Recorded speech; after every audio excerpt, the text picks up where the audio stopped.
Olá, eu sou a Leca Rocha, atriz, e interpreto o seu caso virtual de relacionamento bizarro aqui. Renata, idade 40 anos, policial estadual.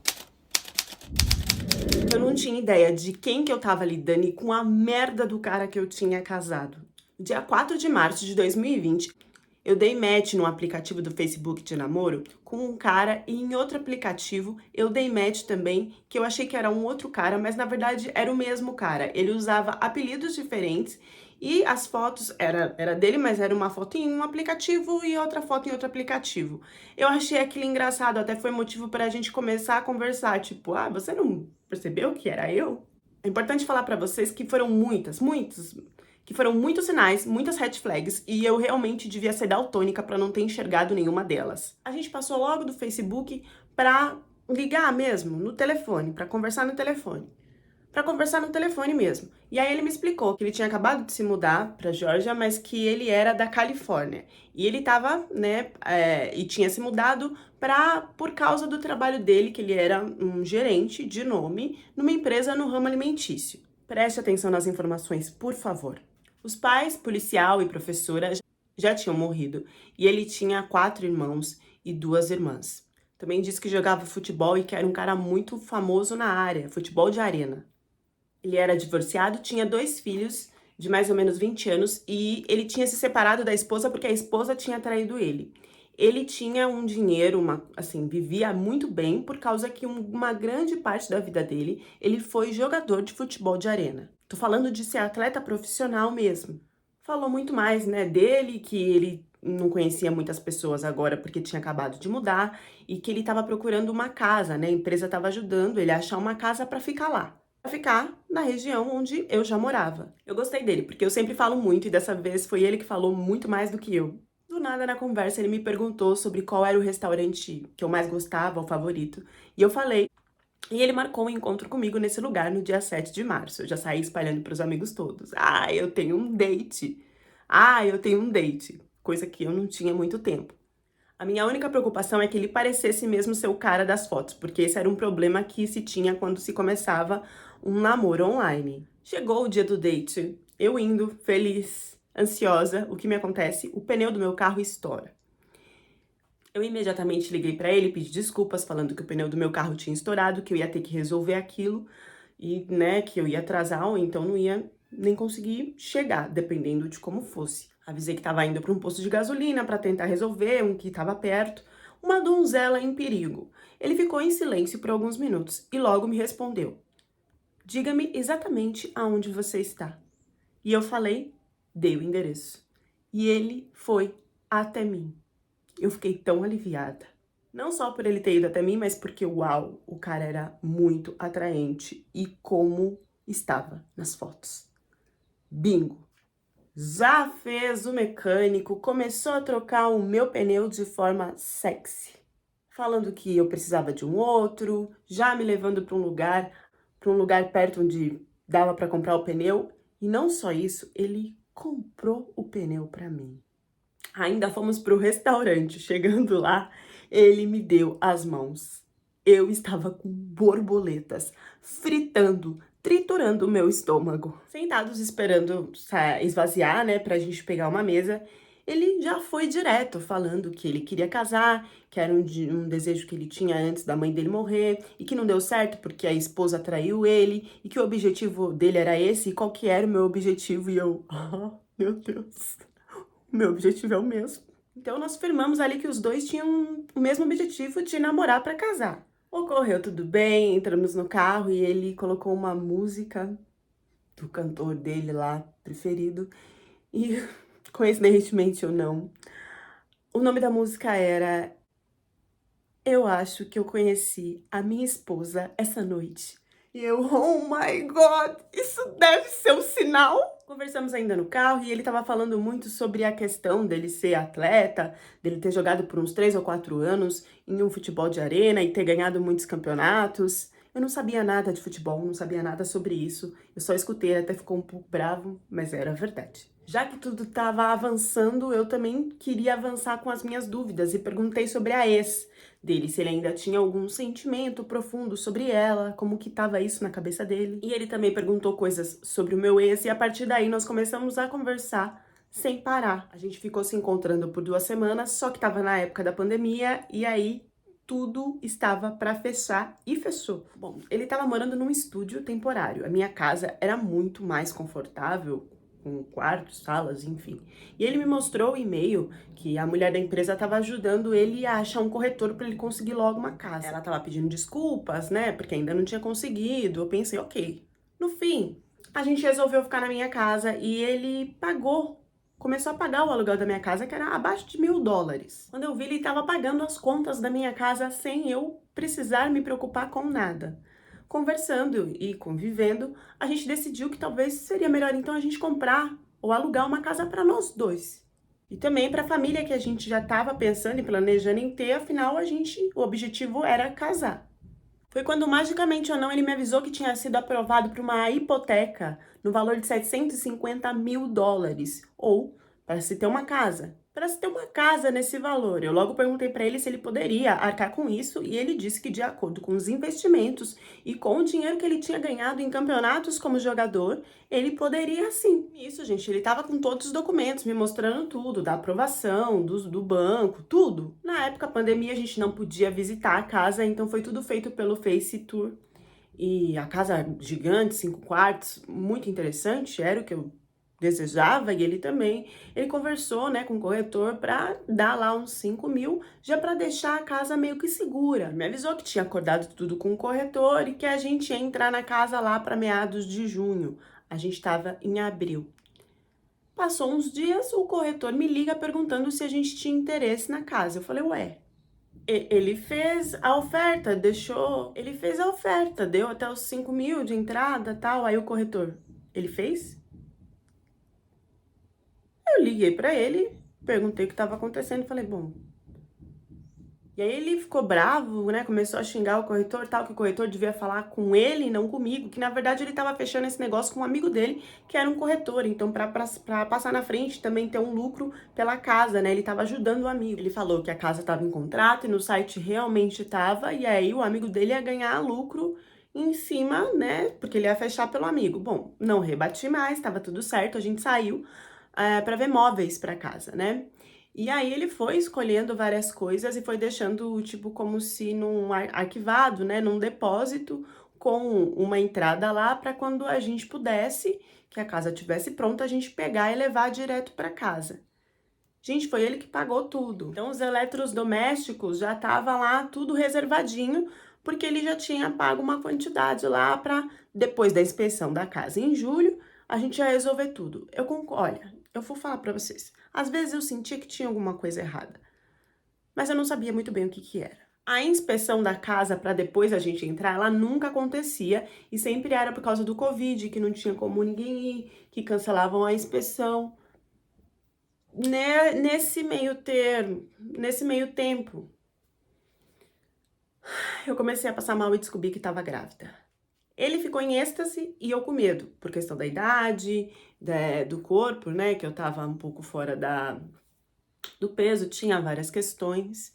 E agora sim eu fiquei muito preocupada de que a gente tinha que ter essa casa, porque agora a gente tinha um filho. E eu não queria morar na região que a gente estava. E nessa pressão toda, acho que umas 2 semanas ele me mandou o papel da inspeção da casa, dizendo que estava tudo certo, que a gente podia entrar. Então, por causa do Covid, ele falou que o contrato, que todo fechamento ia ser virtual, que ele ia resolver tudo. Eu fui ficando cada vez mais cansada, com sono, a gravidez realmente me afetou. E aí eu falei, não, vou começar a anotar, gravar tudo. Não sei por que eu tive essa sensação, mas eu simplesmente criei um diário para contar tudo o que estava acontecendo. Me vinha uma voz na cabeça. Mas e se ele estiver mentindo? E aí eu pensava, mas por que alguém ia mentir sobre comprar uma casa? E logo vinha a voz, calma, você não está acostumada com relacionamentos saudáveis, você não está acostumada a que tudo dê certo, não está acostumada a ser amada. Vamos lá, né? Deixa essa mulher aí que não confia nas coisas boas, em relacionamentos bons, que sempre fica com o pé atrás, vamos deixar ela um pouquinho pra lá e vamos viver a verdade? Chegou junho e nada da coisa da enrolação de entrar na casa. Me deu um negócio de eu entrar no site de novo e ver. E quando eu olhei, eu vi que a casa já estava fora do ar. Ou seja, ela tinha sido vendida para quem? Meti a louca, fui conversar com o corretor e ele falou que a casa já tinha sido vendida no dia 4 de junho. Não lembro muito bem tudo que ele explicou, mas para um casal de idosos brancos. Eu pensei, tá, ele mentiu. Ele mentiu? Como é que ele vai sair dessa mentira agora? Nesse dia ele voltou para casa e não falou nada. Parecia tudo normal. E eu esperando que ele falasse que tinha dado algum problema, nada. No outro dia, quando eu resolvi perguntar da casa, ele soltou que estava vendo com um amigo, que parecia que tinha alguma coisa de sobretaxa, de taxa muito alta de juros. E aí eu falei, então se é muito alto, é melhor a gente não ficar com essa casa. E ele rapidamente falou, ok, então eu vou ver um jeito de pegar o meu dinheiro de volta. Eu tinha medo de não conseguir segurar esse bebê, né? 40 anos. E foi o que aconteceu. Eu tinha ido mais cedo no médico, tinha feito um ultrassom, tava tudo bem. Só que quando eu fui pro trabalho, começou a sair o líquido vermelho, eu comecei a sentir dores, desesperada. Voltando pro hospital, eu confirmei que o neném não tinha vingado. O médico me explicou que eu tinha algumas opções. Ou esperar que saísse naturalmente, ou tomar uma pílula para facilitar nisso, ou então fazer a limpeza no hospital. Por causa do Covid, eu não queria ficar no hospital de jeito nenhum. Eu escolhi, então, a pílula. Nunca façam isso. Foi a pior coisa que eu fiz na minha vida. Eu voltei para casa e foi um sofrimento. Foram 72 horas de dor. Depois de passar por um terror na minha vida, eu voltei pro hospital para ver se estava tudo bem e o terror só tinha iniciado porque o médico falou que não tinha expulsado tudo e que eu teria que passar pelo procedimento no hospital. Então a gente marcou para a primeira semana de julho e chegando perto, ele simplesmente virou para mim e falou que tinha sido promovido e que essa promoção cairia no dia que eu ia fazer esse procedimento, o dia que eu precisava mais dele, que ele tinha que estar do meu lado. Mas ele tinha sido promovido a vice-presidente, ele precisaria estar na reunião no mesmo dia, na mesma hora do procedimento. Eu fiquei brava, a gente começou a brigar e ele falou que podia resolver, que a irmã dele poderia me levar. E eu falei que não, eu nunca tinha visto essa menina na minha vida, eu não ia colocar ela numa intimidade dessa. Eu acabei fechando com um amigo meu que não podia ficar lá por causa da pandemia. Não podia ficar lá, né? Só me levou. E depois eu liguei pra ele pra avisar como é que tava, e não foi ele que atendeu, foi um tal de assistente que disse que eu poderia ligar a hora que eu quisesse, que se eu precisasse que alguém buscasse antes era só avisar. Foi super solícito. Passei por esse momento sozinha, depois da cirurgia ainda dopada. Eu escutei a enfermeira falando que ligou pra ele, que o assistente falava que ele estava em uma reunião e se o médico queria avisar, podia avisar o assistente. O médico, o quê? Olha o que a mulher dele acabou de passar, tipo, eu quero falar com ele. Não, eu espero, sei lá quantos minutos, eu tenho que falar com ele. E depois conseguiu falar com ele, ele falou que estava chegando para me buscar. E esse chegando para me buscar levou, assim, mais de 2, 3 horas com a desculpa de que ele estava no trânsito. Eu comecei a prestar atenção mais nas coisas, porque eram tantos sinais e eu não via nada. Um deles era a roupa que ele saía, né? Ele tinha sido promovido, mas ele estava saindo com uma camisa polo com o logo da empresa. Eu falei, bom, isso não é roupa de vice-presidente, né? No mínimo um terno. E ele explicando que, na verdade, é porque na empresa ele tinha que inspecionar o chão, então não poderia inspecionar de terno. Eu acreditei nisso. Apareceu uma nova proposta de casa, sei lá, num valor muito mais gigante, uns 900 mil ou mais. Que ele fez o maior auê, que poderia pagar, que não sei o quê, que essa era melhor. Tava tudo certo de novo com a proposta da casa, até ele dar uma desculpa de que o corretor não queria entregar o porão da casa pronto, então ele desistiria dessa casa também. Pulando já para a ideia de um carro, que a gente precisava de um carro. Meu carro era muito velho para dar conforto pro neném. Ele me levou em um lugar onde tinha os carros mais caros, BMW e aquele luxo todo, e ele me fez provar, ele me fez testar vários carros e test drive, não sei o que, e a maior coisa, até que ele decidiu fechar lá numa BMW. e tinha que fazer a transferência de uma parte do dinheiro, então ele estava ligando lá para a empresa dele, né, do financeiro, para fazer essa parte, negociando, mostrando os documentos e tal. E aí que ele não conseguiu entrar em contato com a pessoa que administrava a parte do financeiro porque ela já tinha ido embora para casa. Eu tava cansada dessa coisa de carro, de casa, que nunca dava certo. Eu queria conforto pro meu bebê e ele viu que eu ia estourar. Então ele foi de novo para comprar e agora comprou mesmo, falou da papelada e tudo da BMW e que era só eu esperar bonitinho em casa que ia chegar. No outro dia, ele me avisa que o caminhão quer levar o carro, sei lá o que quer levar o carro, no meio da estrada teve um problema, paralisou e que não ia chegar. E eu nunca vi esse carro. Eu não conhecia esses irmãos dele. O que dava pra ver que ele tinha mais contato era com um deles, porque ele ligava pra esse irmão e ficava conversando sobre tudo da vida, assim, uns 40 minutos, praticamente todo dia. Nisso, ele ficou muito mal. E eu perguntando o que estava acontecendo, ele me contou que a avó dele tinha morrido, fez a gente visitar o cemitério, ficou assim, desolado, que me fez esquecer, né, um pouco daquilo que eu tava querendo cobrar, que era o carro, que era a casa, o que tinha acontecido, o que não tinha acontecido. Não tinha como falar, né, com a morte de um ente tão querido. Mesmo com tudo isso, começou a rolar a pressão da gente casar, porque a minha família tava sabendo, a minha família era super religiosa, a família dele também tava sabendo. Então, já era um tempo aí que a gente tava junto. Eu queria muito casar, eu tinha esse sonho. Eu ainda achava que ele era o parceiro da minha vida. Eu não queria acabar a minha vida sozinha. Então, dentro de toda a pressão, a gente resolveu oficializar o nosso casamento. E nisso eu fiquei um pouco desesperada, porque ao mesmo tempo que eu queria, eu sabia que ali tinha alguma coisa errada e eu não conseguia entender o que era. Então, o que eu fiz? Quando ele deu o número do documento dele, né, que seria o CPF, eu fui atrás, né, em site de que você vê lá, a parte se a pessoa tem alguma coisa criminal, não tem. Tem vários modos de você buscar. E eu fiz uma busca completa, tendo certeza de que ali eu ia encontrar alguma coisa. E o que eu encontrei? Nada. Minha cara caiu no chão. Eu tava julgando uma pessoa que não tinha nada sujo no nome. Eu fiquei sem graça. Mas também aí entendi que era o cara pra eu casar e eu casei.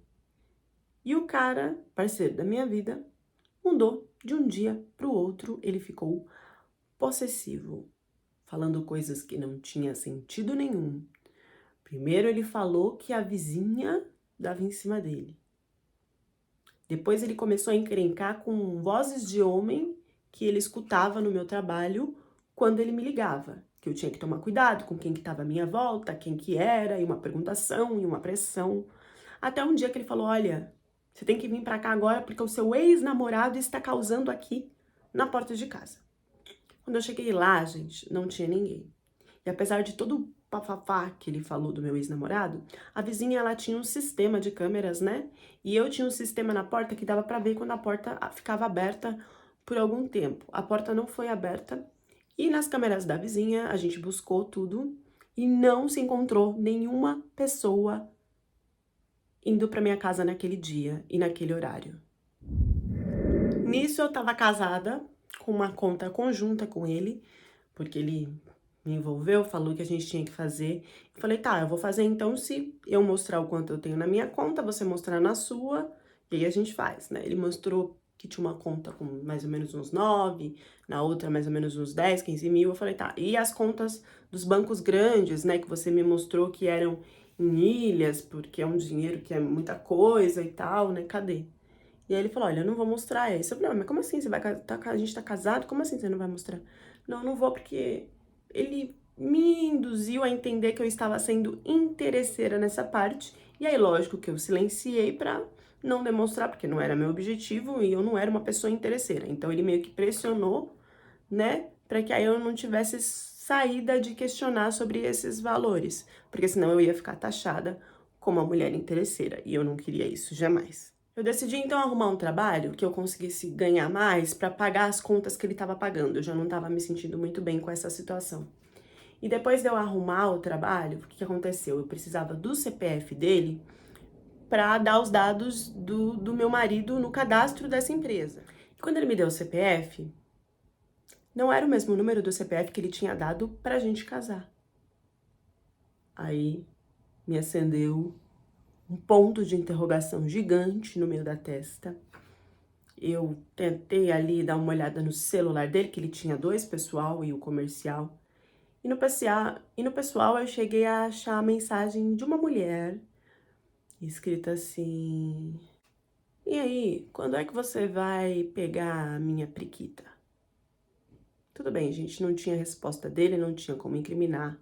Mas ali minha cabeça já começou a ir para várias outras questões e eu fui buscar o número desse CPF novo, no qual eu comecei a achar uma batalhada de coisas que vocês vão rir de como eu fui ingênua.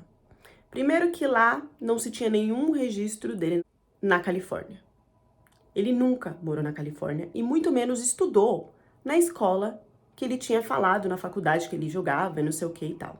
Quando eu fui questionar ele sobre a faculdade, ele falou que o pai dele tinha pago para os dados dele sumirem porque ele era um homem privado, como se ele fosse alguém importante que não pudesse ser descoberto. Nisso, do nada, no meio do trabalho, ele me liga falando que a filha dele tinha morrido e que ele precisava tirar um dinheiro da nossa conta conjunta para ajudar nisso. Acabado, assim. E óbvio, né, que eu falei, tira, porque, né, ele tinha que fazer pela filha dele.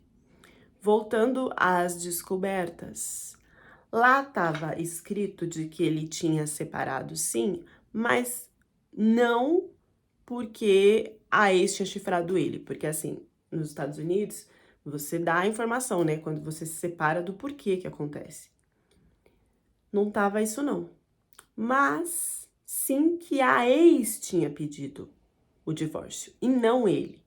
E tinha o telefone da ex lá. O que eu fiz? Liguei para ela, desesperada, tentando entender o porquê de tantas mentiras, e ela olhou para mim e ela me atendeu e falou: "Nossa, a coisa deve estar feia aí, né? Para você me ligar, eu só te digo que é isso mesmo. Ele tá mentindo sobre tudo e tem muitas coisas piores por aí." E ela começou a me responder tudo aquilo que eu queria saber. Uma das coisas era sobre a filha, e quando eu questionei como é que tá a sua filha, ela falou: "Minha filha tá bem, por quê?" Gente, eu silenciei, porque como que eu ia falar pra mulher que o cara tinha matado a filha dela que tava viva? Outra coisa, no divórcio deu que ele pediu auxílio de dinheiro pra se separar, porque ele não tinha dinheiro nem pra se separar. E como que é assim que ele era um gerente, que ele não era um jogador famoso, não tava entendendo mais nada? E ela deixou claro que antes de mim, outra já tinha ligado pra ela que tinha acontecido a mesma coisa. Nisso eu comecei a buscar o que eu podia na internet com a ajuda de profissionais. Achei o atestado de óbito da mãe dele, do qual ela não tinha morrido nessa data que ele tinha falado pra mim. Ela tinha morrido acho que em 2008, 2015, tipo, anos e anos atrás. Além do que o cemitério que ele me levou pra chorar pela mãe dele não era o cemitério que ela estava enterrada, e sim era o cemitério que ele já tinha trabalhado como coveiro. Lá também tinha os dados da família dele, né, no atestado de óbito, e não tinha nada escrito sobre as duas irmãs. Fora que tava lá que ele e a esposa Latoya. Eu falei, mas que Latoya? Que Latoya? Se essa esposa que eu falei era a Bárbara. Que, aliás, ele tinha dado o nome de Bárbara para uma das irmãs, que ele disse que ia me levar para fazer o procedimento lá quando eu fiquei sem meu bebê, né? Nisso, eu dei um jeito de fuçar no celular comercial e lá eu achei ele pedindo serviços para uma profissional do SEC, né? Uma garota de acompanhante, pedindo serviços para dar uma desestressada, né? Então ele tinha lá os valores de que cada coisa que ele queria fazer com ela e uma mensagem dele agradecendo ela depois pelos serviços prestados. Ou seja, ele me traiu.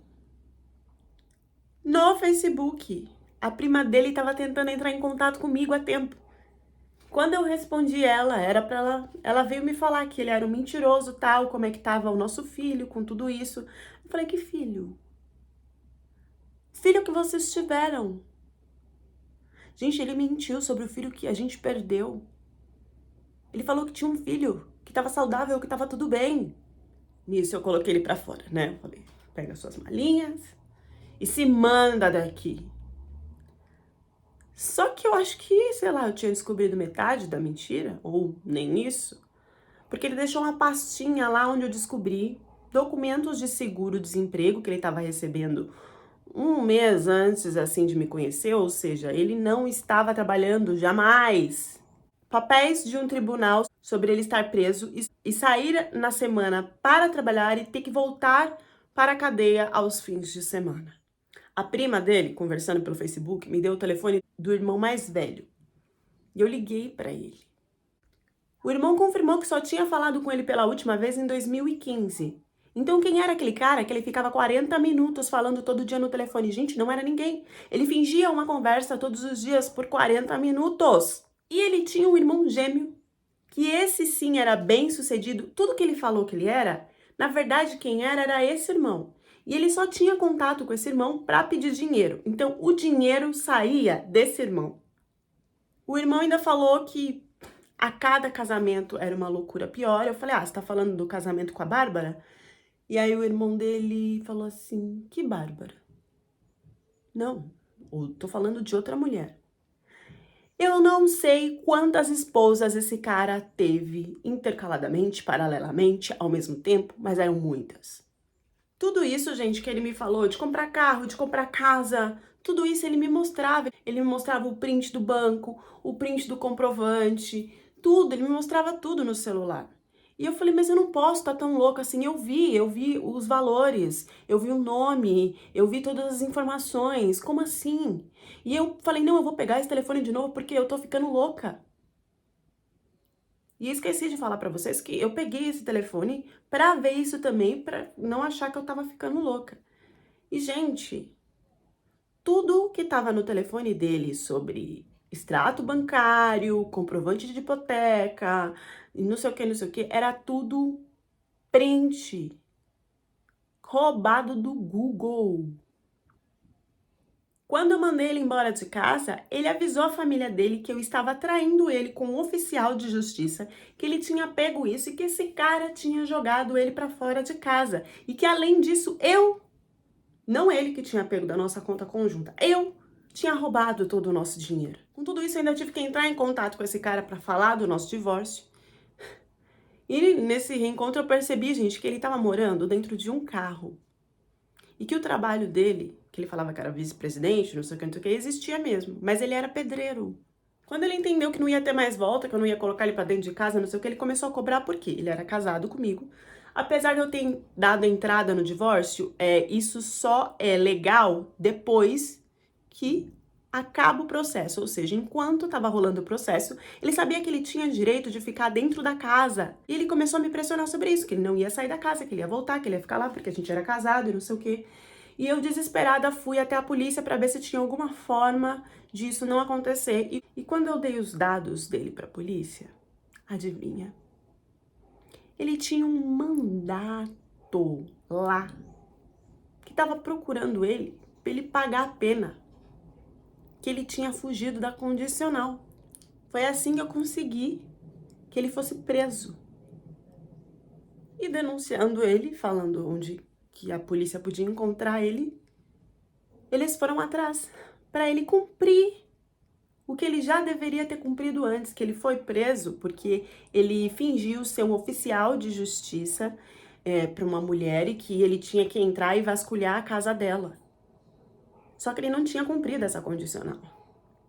O que eu posso dizer para vocês, dentre muitos detalhes que eu não contei aqui, e dessa loucura que eu me envolvi, que quando eu peguei o papel do divórcio, eu sentei na minha escada e eu caía no choro copiosamente.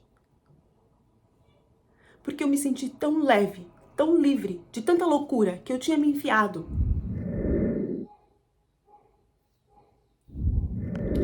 Gente, essa mana é americana, tá? O depoimento de toda a história dela, que é super detalhada, leva horas, são mais de 50 vídeos no TikTok, onde ela conta o depoimento de como ela se casou com um mitomaníaco preso, né?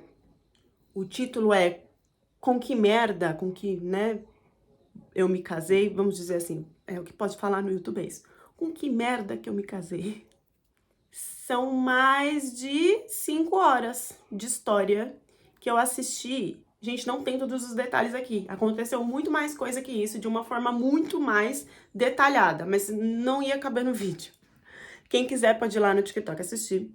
E por incrível que pareça, depois desse cara ser exposto dessa forma, sem nome, esse cara apareceu no TikTok para confrontar a história da Mana, mesmo com pessoas aparecendo e confirmando tudo que ela tinha passado, mesmo com a ex-mulher aparecendo e falando que era verdade, que ela também tinha vivido isso. Esse cara ainda continua no TikTok querendo desmentir tudo que ela contou.